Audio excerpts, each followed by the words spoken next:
marilah kita lakukan agama dan kepercayaan kita masing-masing. Berdoa mulai. Salam.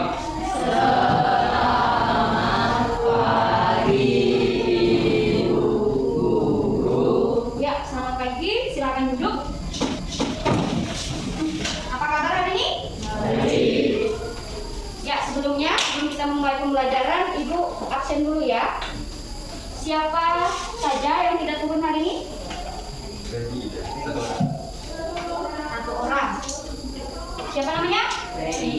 Apa keterangannya? Pulang kampung dalam rangka? Oke, pulang kampung ya. Sudah izin dari wali kelasnya? Ya, nanti coba ketua kelas tanyakannya. Apakah sudah izin dengan wali kelasnya?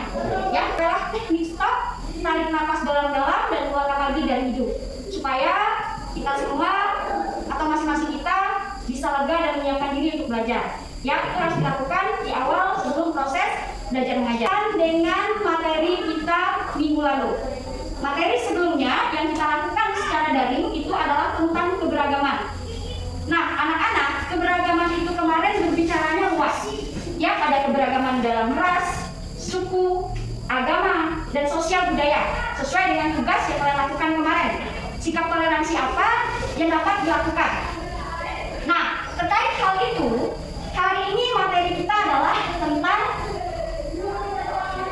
kerjasama dalam berbagai bidang kehidupan. Kenapa ada kerjasama? Karena ada yang namanya keberagaman tadi. Kalau kita tidak melakukan yang namanya kerjasama, tentu saja negara kita Indonesia ini tidak akan merdeka seperti sekarang, karena tidak ada nilai persatuan. Nah, nilai kerjasama ini sebenarnya sudah kalian terapkan di dalam kehidupan kalian sehari-hari. Contohnya di dalam kelas, ya. Tapi hari ini kita akan fokus belajar apa itu kerjasama. Jadi ibu mau sekarang coba bayangkan dalam pikiran kalian kerjasama itu apa? Pakai bahasa kalian. Apa itu kerjasama? Ya. Selanjutnya, hari ini sebelum kita belajar lebih lanjut tentang kerjasama tadi, ada kompetensi dasar yang harus kalian ketahui di dalam materi ini. Ya, kalau kalian lihat di buku LKS kalian, ya, di bab 5, ya, kalian lihat di sana bahwa kompetensi dasar yang ingin kita capai itu adalah menganalisis bentuk-bentuk kerjasama dalam berbagai bidang kehidupan sehari-hari. Sama seperti keberagaman minggu lalu, kita juga mau analisis, mau cari tahu apa aja sih bentuk kerjasama yang bisa kita lakukan di dalam kehidupan kita sehari-hari. Terus itu, dari kompetensi dasar satu ini, ada indikatornya, poin-poin yang harus kalian ketahui dan harus kita capai bersama. Ya, pertama, indikatornya adalah kalian mampu menjelaskan bentuk-bentuk kerjasama. Yang kedua, kalian memahami kenapa sih pentingnya kerjasama. Dan yang ketiga, kalian nanti mampu lagi menjelaskan. Selanjutnya, ibu akan tampilkan video. Sebelumnya, seperti yang sudah ibu lakukan tadi, ibu sudah bagi kelompok ya. Jadi supaya mengirit kertas juga dan waktu, ibu langsung bagi saja secara acak. Silakan kerjakan kelompoknya di belakang sini ya, di lembar belakang, bukan di depan gambar. Silakan nanti kalau mau putar duduknya, kelompoknya sama-sama tadi ya, kelompok 1, kelompok 3 ya, kelompok 3.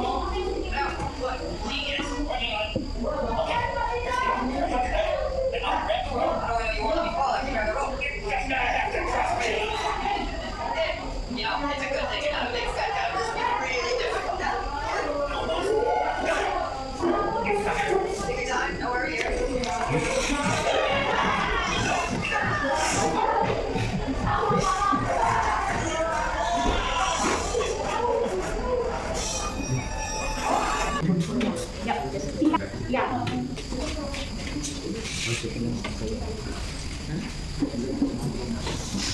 Oke, kelompok 3 sudah, kelompok 4, kelompok 2 sudah. Oke, silakan kelompok 4, kita tunggu sebentar lagi ya. dan mati di gelap buaya. Nomor 3, kepercayaan satu sama lain. Oke, beri tepuk tangan.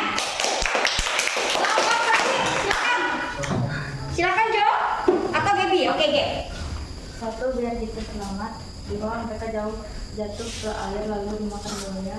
3. Saling membantu dan percaya diri dan kompak. Oke, beri tepuk tangan lagi untuk kelompok terakhir. Ya, sudah. Anak-anak, jawaban yang kalian berikan itu semuanya benar. Kita pelajari di dalam materi pembelajaran kita hari ini di dalam PPKN. Nah, hari ini kita mau lanjut atau mau pelajari lebih dalam lagi tentang kerjasama ini. Ya, kita lanjut ya. Bisa? Oke. Nah, coba buka tadi di buku kalian halaman 30. Sudah? Lihat di sana. Itu ada beberapa contoh. Ya, buku LKS-nya silakan lihat berkelompok. Lihat di situ. Halaman 30. Sudah? Kalian lihat di sana. Di situ ada beberapa contoh dari kerjasama di dalam berbagai bidang. Ya, kerjasama itu bisa kita lakukan dari bidang-bidang ini. Ya, kita lihat di situ. Kita kembali lagi lihat ke layar sebentar. Pertama, Ibu mau melalui pembelajaran hari ini kita akan mencari tahu lebih banyak, lebih dalam lagi. Ibu menampilkan gambar ini, kalian akan gali melalui LKS atau buku paket PPKN kalian. Contoh-contoh apa yang harus diterapkan di dalam 4 poin ini? Pilih dulu. Ya. Iya. Disepakati ya, apa aja? Sepakati dulu poin. Ini ya, ini 3 aja ya. Yang paling dekat dengan kalian. Ya, 3 aja. Didiskusikan gitu yang paling dekat dengan kalian. Ya.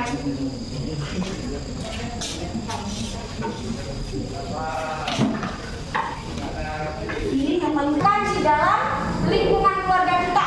Silakan berdiri, Kak. Silakan yang lain dengarkan. Contoh kerjasama dalam keluarga yaitu anak menyapu lantai, ibu memasak, dan ayah mencari nafkah keluarga. Apakah di sekolah? Apakah pernah piket? Oke, apakah semua pernah piket? Angkat tangannya. Oke, itu salah satu contoh nyata yang pernah kalian lakukan ya. Berarti itu betul-betul real kalian lakukan. Apakah hanya berbicara tentang menyapu saja? Tidak. Pungut sampah, waktu ada sampah di depan kelas, itu juga termasuk kerjasama di lingkungan sekolah. Membantu teman yang lain juga itu juga adalah kerjasama di lingkungan sekolah.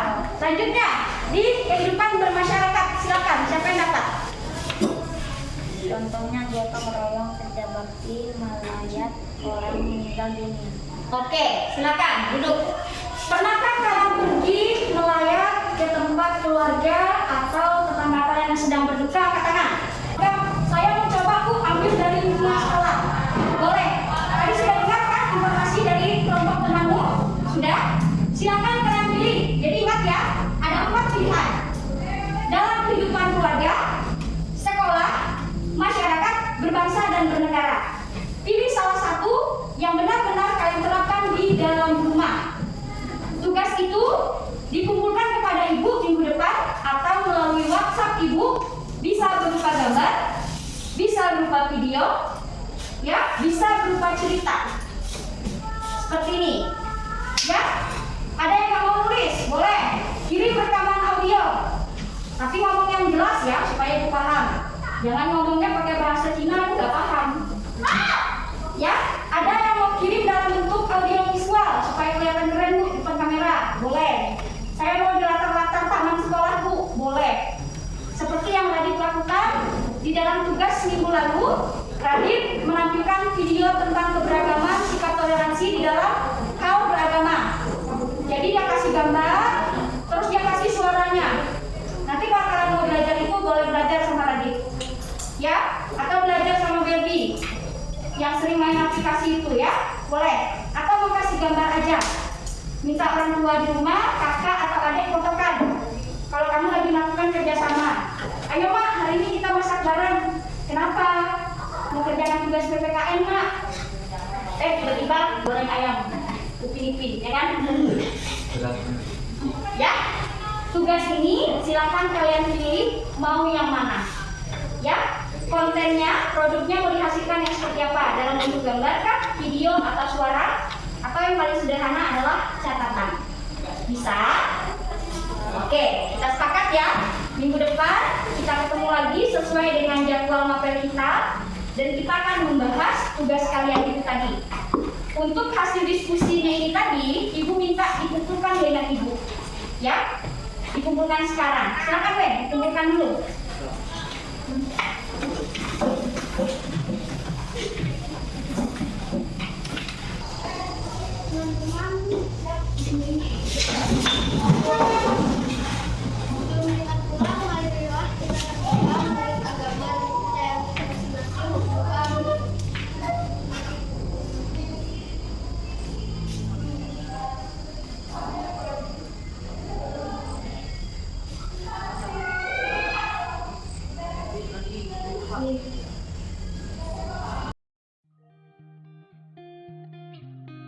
Perasaan saya hari ini sangat senang karena saya dapat menerapkan pembelajaran berdiferensiasi dan KSE di dalam kelas 7B. Di dalam pembelajaran berdiferensiasi, saya belajar bagaimana saya melihat kesiapan belajar murid saya, minat mereka, dan juga profil belajar yang mereka miliki pada saat saya membuat RPP yang saya rancang untuk diaplikasikan di dalam kelas. Untuk kegiatannya sendiri itu melalui diferensiasi konten, proses, dan juga produk yang akan dihasilkan dari pertemuan tersebut. Jadi saya sangat senang karena saya dapat menerapkan hal itu di dalam kelas saya. Dan untuk pembelajaran KSE yang saya dapatkan di dalam pertemuan ini adalah bagaimana saya belajar mengembangkan kompetensi sosio-emosional melalui RPP yang saya rancang, di mana itu semua untuk perkembangan peserta didik saya.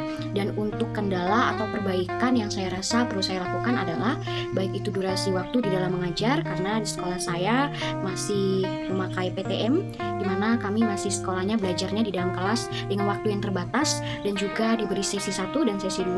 Hal itu juga menjadi tantangan untuk saya di dalam menerapkan pembelajaran berdiferensiasi dan KSE. Tapi hal itu tidak menghalangi saya untuk mencoba menerapkannya di dalam kelas.